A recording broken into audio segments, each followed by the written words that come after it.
If I say the word Apple, you say the word Macintosh.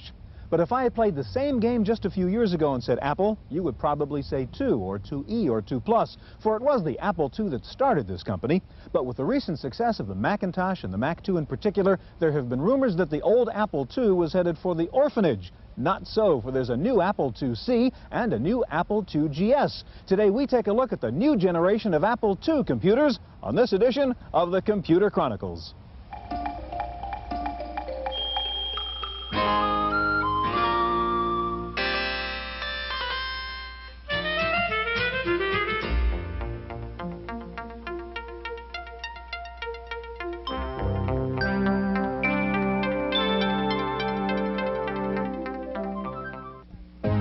Computer Chronicles is made possible in part by McGraw-Hill, publishers of Byte magazine, and VIX, the Byte Information Exchange.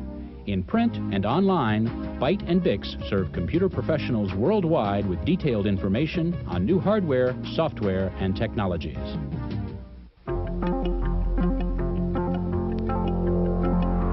Welcome to the Computer Chronicles. I'm Stuart Chaffee, and this is Gary Kildall. And Gary, what I've got over here in this little briefcase is an original Apple I computer. Before they thought about cases for computers, this guy put it into his briefcase. This is literally a museum piece, but it's only about 10 years old, and of course it represents state-of-the-art technology at the time for personal computers. Knowing what we know about technology and PCs today, what is the point in coming out with a new 8-bit computer like the IIc Plus? Well, Stuart, it's important to understand what the Apple, really, where it came from. Steve Wozniak is the guy that engineered this thing, and he was a video person as well as a computer person. He realized you could put these two things together. Great for playing games, real low cost because you hook it to your TV set. As a result, they got a head start on a lot of the other PC computer manufacturers. A lot of software was produced, good customer base. This is a sufficient machine for a lot of people to use in education, in the home, and so forth. And Apple said, well, why not service that customer base and give them a new machine? Well, we're going to take a look at that new machine today. It's the Apple IIc Plus, and we'll see how it has improved on its ancestors. We'll also take a look at GS/OS, the new operating system for the Apple II GS, and its new ability to work with a CD-ROM drive. Now, Steve Jobs and Steve Wozniak were the architects of this early generation of Apple II computer. John Sculley is the driving force behind Apple now, and we're going to start out this program by visiting John Sculley in his office at Apple to find out about the company's real commitment to the future of the Apple II. Since its introduction over 10 years ago, the Apple II has proven to be a sturdy and persistent computer with a loyal following of devoted fans. There are now about 4.5 million of them scattered around the world. But company support for the Apple II line, at least in the eyes of its owners, hasn't always been evident, as Apple President John Sculley admits. Well, I think in many ways that Apple II users have felt abandoned by Apple because they haven't heard many messages from the top people in our organization to give them encouragement that the Apple II was important. And to be perfectly honest, this was a very conscious direction on our part as we were trying to convince business users that Apple wasn't in the home computer business only, that we were also able to provide very powerful business workstations. Without the success of the Macintosh in business, we couldn't afford the huge investment we have in research and development and the support of proprietary technologies for Macintosh and the Apple II. Today, the Apple II has become 3 machines, including the little-changed IIe, the colorful IIgs, and the portable IIc Plus. But increasingly, the Apple II series appears to be headed in a different direction from the company's most powerful and expensive computer, the Macintosh. The best way to really understand the two products is to look at the software bases that they have. The software base for the Apple II is largely educational software and enthusiast software, and it continues to have a tremendous amount of new software as well as many popular titles from the past. The Macintosh, on the other hand, from the start was a computer that was aimed at higher education, colleges, universities, as well as business. Apple Computer has other reasons beside owner loyalty to keep the Apple II line moving forward. For one, it's a billion-dollar industry all by itself, and the machine has captured over 60% of the educational market. Moreover, the installed base is enough to keep users and suppliers busy for many more years. There are a lot of businesses that adopted the Apple II a long time ago that already had made the investment in Apple IIs, don't want to give up that investment they have their files on Apple II computers, and so the Apple II GS has found its way into many small businesses. As with any other kind of computer product, the marketplace determines whether a computer will live or die. And John Scully believes that customers for the Apple II will be around for some time to come. We'll do everything we can to make the Macintosh as powerful as we can, but it doesn't mean that there aren't people out there who like a stick shift, who want to have the real feel of the chips, and that's the experience that you get with an Apple II. You're close to the technology.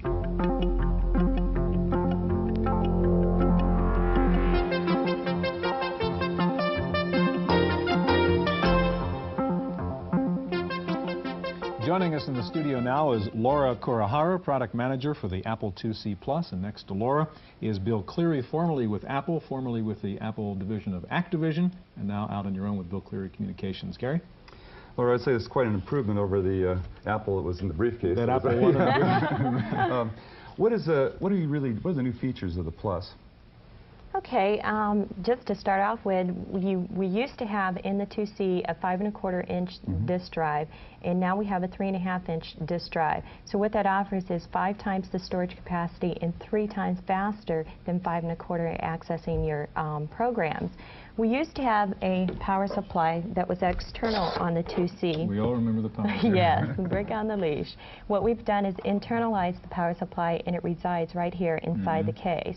So we've done the obvious changes to the C Plus so that they're obvious, but they were important features that we needed to do to improve the C. Okay, just to be clear, that's not part of the new 2C. No, it's not. It's the old generation. It's the old generation, and it is gone away. And how about speed inside. improvements? Is it a faster processor? Or? Yes, what we have done is we have a custom accelerator chip that is in the C Plus. And what it does is help perform a 4 megahertz operation function for the user. So instead of running at 1 megahertz where the 2C originally ran at, you are running at 4 megahertz operational mode. And this is optional to the user. So you cold boot the machine and you're coming up in 4 megahertz. And then you can do a keystroke selection and go into 1 megahertz so those operational. programs that are dependent upon timing could still run in the new. You've got a Correct. demo, I think, in which you can show us the difference in those two speeds, could you? Yes, what I've done is this is going to be operating in 1 megahertz, so you get an idea of where we were at and where we're coming to. So what I did is, this is Math Blaster Plus. It's a popular software application for education. It's a game learning your math. So we'll go into here, and we'll be able to see across here. If you take a look at this little guy running across here, and I turn the volume up, you're going to get an idea of what look and sound of 1 megahertz looks like. Now, if I go in and I reset the machine, I'm going to reset the program into 4 megahertz. While we're waiting for it to reboot, then, you're mentioning the 3½ inch floppies now. Are you concerned at all that, I mean, the whole issue with the Apple II, of course, is the gigantic amount of software out there, all of which is on 5¼ Aren't you concerned now that by switching disk formats, that sort of throws out that whole advantage to the user? Well, we were real concerned about that during our development process. So what we did is we seeded over 200 of our software and hardware developers, the majority of them being software developers. And what we wanted to assure is going from a transition of 5¼ inch media to 3½. And what we did is, during this development process, encouraged developers to move to the 3½ and make it available in their separate kit units on the dealer shelves.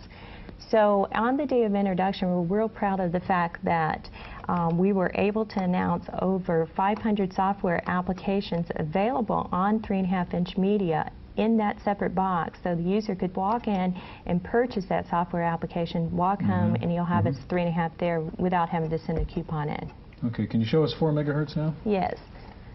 Now we rebooted, and we'll go back into the game portion selection. And we're going to see this little guy running around again. And yeah, you'll be able to hear watch him it run and at see 4 it. megahertz. Huh? You're right. Get back into here and choose level 1.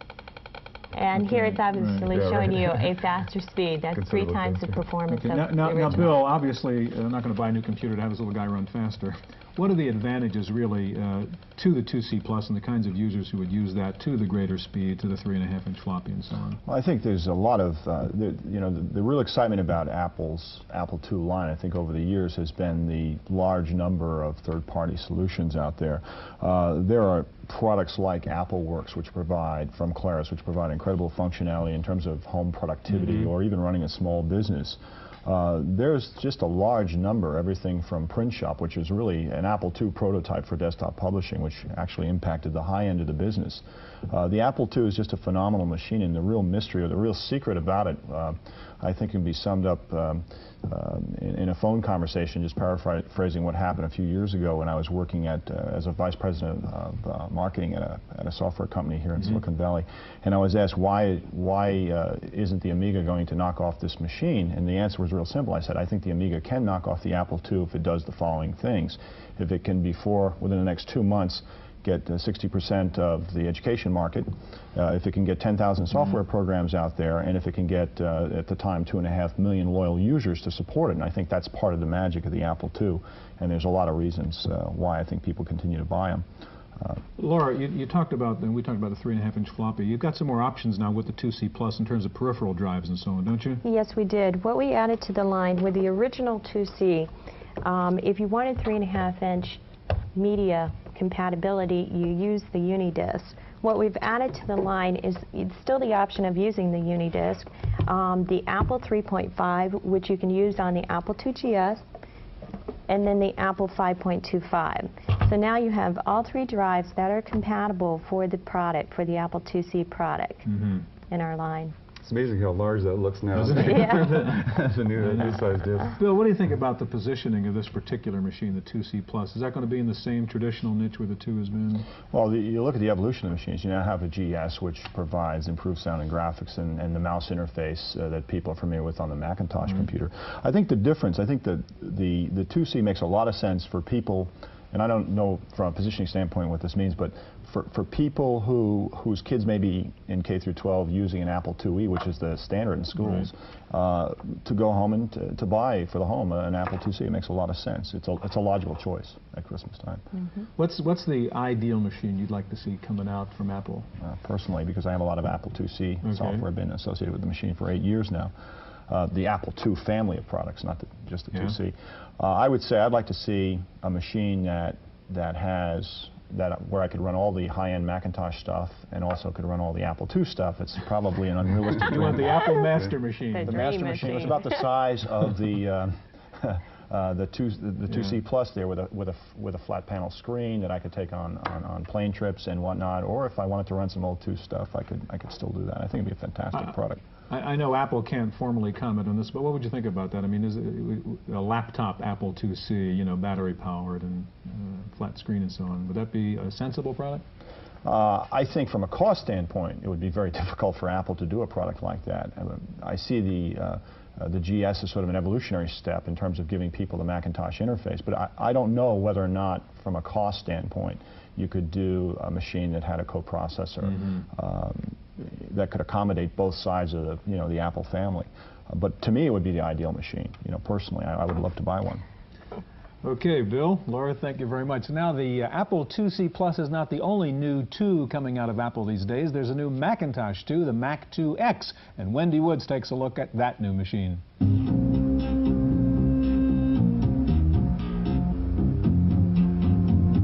The top-of-the-line Apple model, the Macintosh 2X, breaks new ground for the company.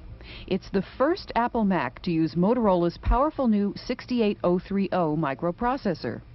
It's got a standard memory of 4 megabytes, runs at 16 megahertz, is 10 to 30% faster than the Macintosh 2, and most importantly, is the first Apple product to read and write to the IBM MS-DOS format. The message we get most clearly is people love our technology and they want to use it. And the less painful we can make it for them to transition out of an old technology, the easier it is for us to sell our technology. The Macintosh 2X drive is operated by Apple's File Exchange software, which can read and write 3.5-inch MS-DOS or OS/2 diskettes, Macintosh diskettes, or Apple II Pro-DOS diskettes. In this demonstration, the 2X is reading and converting a Lotus 123 file made on an MS-DOS laptop to a file that can be used in Microsoft Excel on the Macintosh. Within a few years, this top of the line will become the middle of the line, and you can see the direction in which Apple is heading. A future of powerful color Macintoshes in which the data from many kinds of machines will be interchangeable. In Cupertino, California, for the Computer Chronicles, I'm Wendy Woods.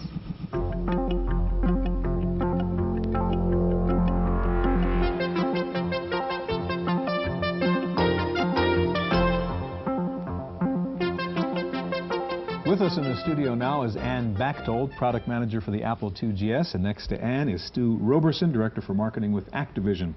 And over the years, we've seen various versions of the Apple II. We just saw the C Plus and so forth. How do you differentiate the GS from the rest of the Apple line? The GS is the top of the line for the Apple II product family, and it sells into both consumer as well as education markets. But it's really the most powerful platform we have. But it is still an Apple II Oh, it's compatible. Definitely an Apple II, and it runs all the Apple II software that's available. Can you show us what it looks like? What you're working with? Sure.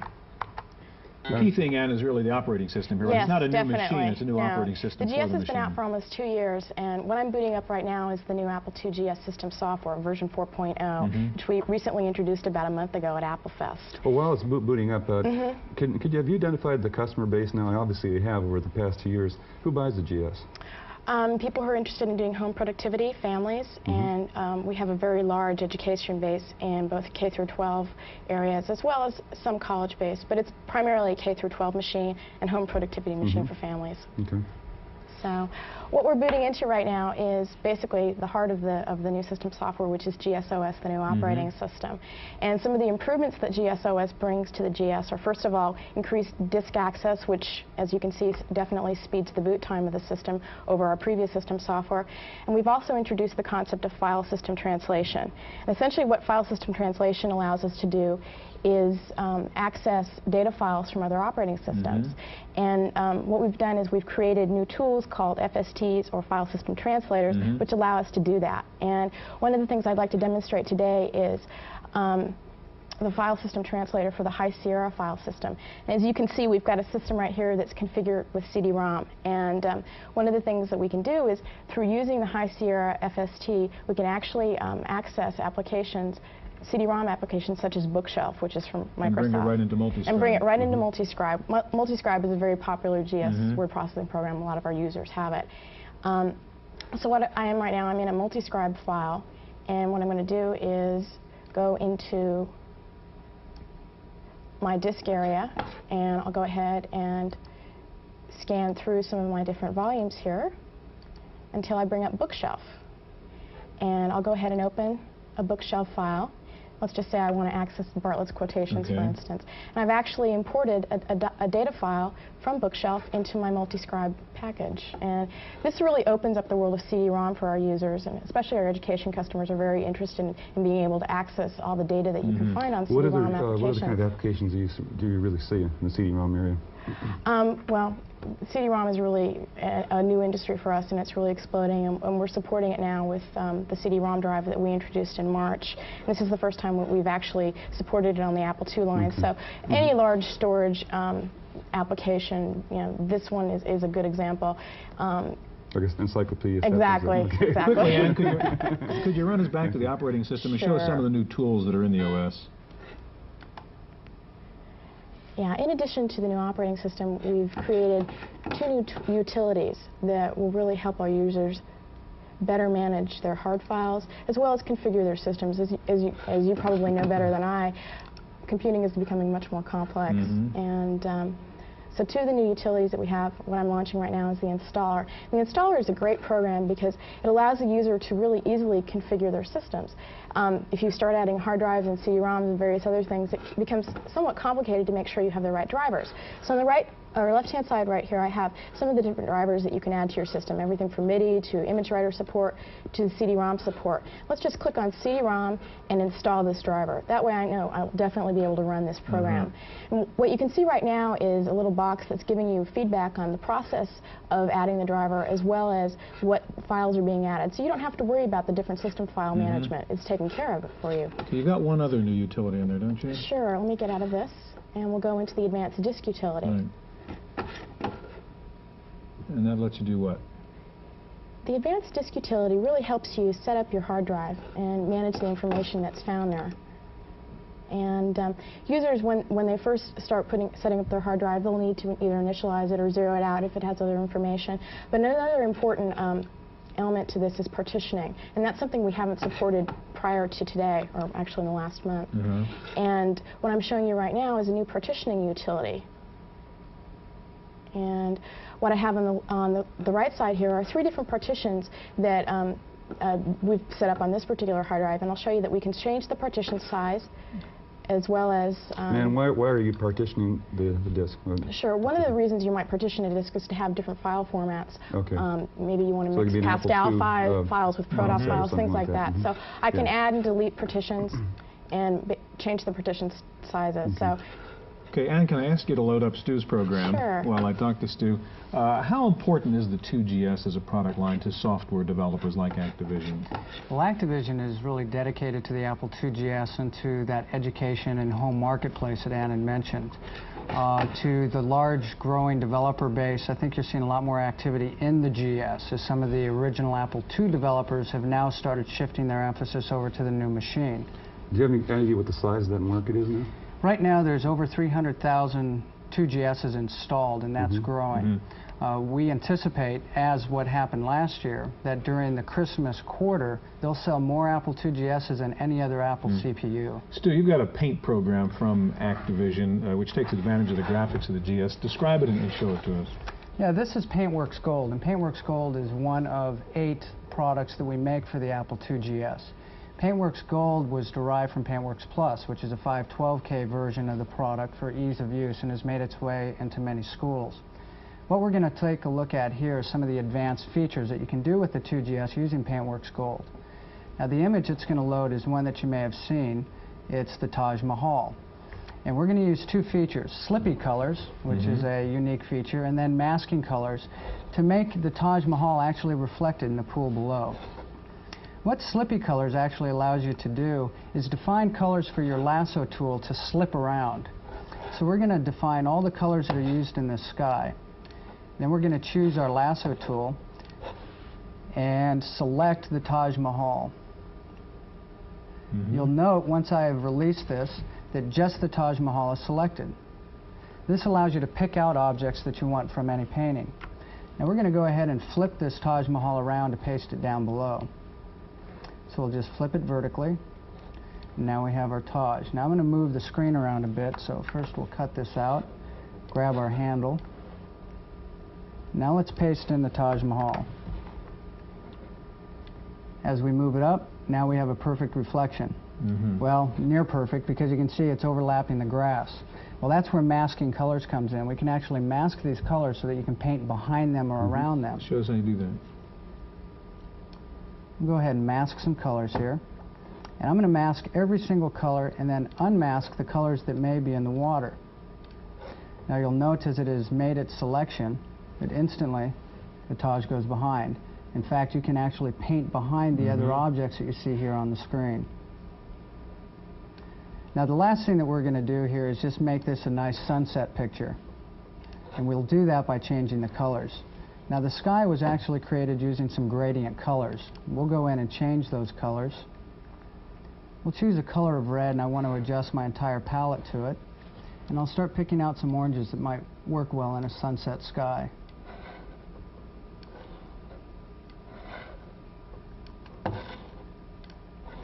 And there you have it. Very nice. Well, that's an impressive product. Stu, thank you very much. It's a nice-looking machine and operating system, and thank you. That's our look at the new Apple IIc Plus and the new Apple IIgs. Hope we'll see you here again next week on the Computer Chronicles.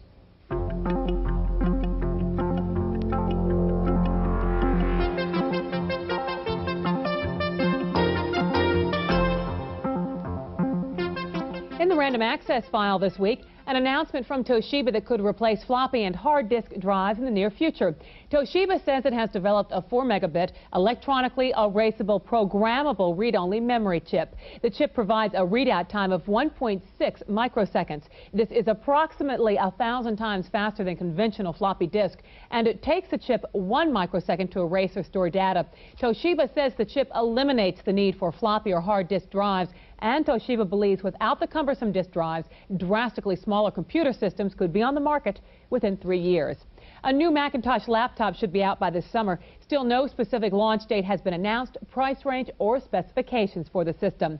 But there have been leaks by a Dylan Reed analyst who says the new model should be introduced in June and cost about $6,000. And the word is the launch of the laptop has been delayed by problems with screen display.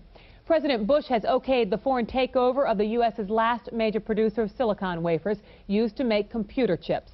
A West German firm has bought the California Monsanto Electronic Company. The U.S. now produces none of the silicon wafers made in the world, while the Japanese provide 70% and European companies 26%. The sale of Monsanto, the world's 6th largest producer of the wafers, was announced last November.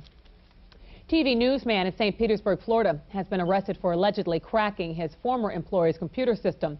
Michael Shapiro left his station for a competitor 4 months ago.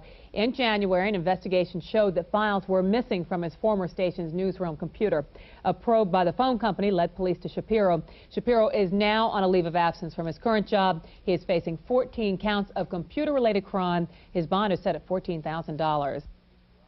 Making long-distance phone calls and charging them to your home couldn't get much easier than this. U.S. Sprint is testing a telephone calling card that can only be used when the cardholder's voice print is verified. The voice card, as it's being called, is being tested by employees and selected customers. Here's how it works. Dial the 800 number, then dial in an easy-to-remember number like your birth date, then give a 2-second verbal password. Your voice is then compared to your voice print on Sprint's record. If it matches, the call goes through. If not, it's blocked. Here's something students may be interested in. Microsoft and Simon & Schuster's Prentice Hall College Book Division will publish a student version of Microsoft's Excel spreadsheet. The release date is scheduled for April. The student edition will include all the features of the retail edition.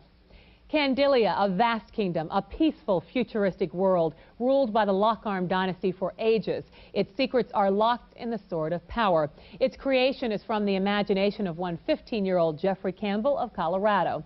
Campbell just won first prize for his story. He was competing in a contest by Nintendo. The contest was to come up with the wildest plot for a new video game. Campbell did and won. Campbell's game idea was just one of over 10,000 entries by youngsters ages 8 to 15. That's it for this week's Computer Chronicles. I'm Cynthia Steele. The Computer Chronicles is made possible in part by McGraw-Hill, publishers of Byte Magazine, and BIX, the Byte Information Exchange. In print and online, Byte and BIX serve computer professionals worldwide with detailed information on new hardware, software, and technologies. For a transcript of this week's Computer Chronicles, send $4 to PTV Publications, Post Office Box 701, Kent, Ohio 44240. Please indicate program date.